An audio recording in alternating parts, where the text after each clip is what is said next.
While I believe that there's truly no bad Teenage Mutant Ninja Turtle property, I have been waiting for a Ninja Turtles movie to really just fall in love with and something that I can watch with my kids on a regular basis. So, with the release of the sequel bridge animated series to this movie, which is called Tales of the Teenage Mutant Ninja Turtles, which I am doing a review series on every single episode, you can catch that right here on this link, or you can go to our TikTok and get a more detailed breakdown of each and every episode. But I decided to revisit Mutant Mayhem. I remember liking it in the theaters, but not really truly loving it. I am now on board with this iteration of the Ninja Turtles. I thought this movie was great. I love the fact that we get a younger version of the Turtles. You know, they're actually young teenagers in this movie, and that really comes out in the voice acting and the writing. They definitely have that young teenage, like immature humor about them. And while I didn't really care about the humor the first time that I had watched this, I felt like it landed so much better this time around, especially at the beginning of the movie when the turtles are just doing like off the wall, like dumb teenage shit. The naivety from the turtles has led to like some really funny moments in this movie. The way the turtles interact with each other is just absolutely perfect. They definitely nailed like that brother aspect of the turtles. With that being said, some of their typical personalities kind of get lost here. There are like little flashes of Raph's rage, Donnie's nerdy brilliance, Mikey's tomfoolery, and then Leonardo's leadership. But for the most part, we don't get much of those different personalities, aside from the fact that they're just immature teens. And that to me is probably my biggest issue with the movie itself.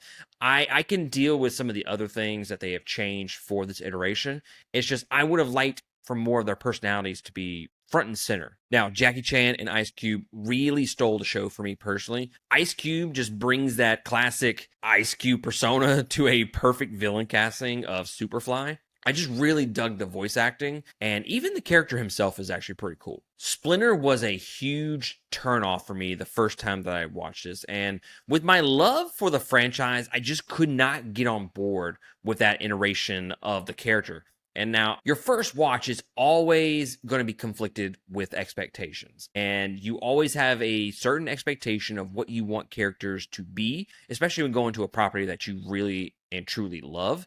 So going into this, I had my expectation of what Splinter should be like, and I didn't get that in this movie. So it took me about 3 watches to really kind of come on board with Splinter and this particular iteration of him. So after putting aside my expectations and just kind of accepting that this is something brand new, he has grown on me tremendously. Splinter was like the emotional core and heart of this movie, and Jackie Chan did a great job of bringing that out in his voice acting. Now, I haven't even mentioned the animation yet, which kind of gives off like Spider-Man Into the Spider-Verse kind of vibes with his art style. And I'm not mad at that whatsoever, because Into the Spider-Verse is like the GOAT of animation art style. I just really dig the fact that it has like this unfinished, hand-drawn look to it.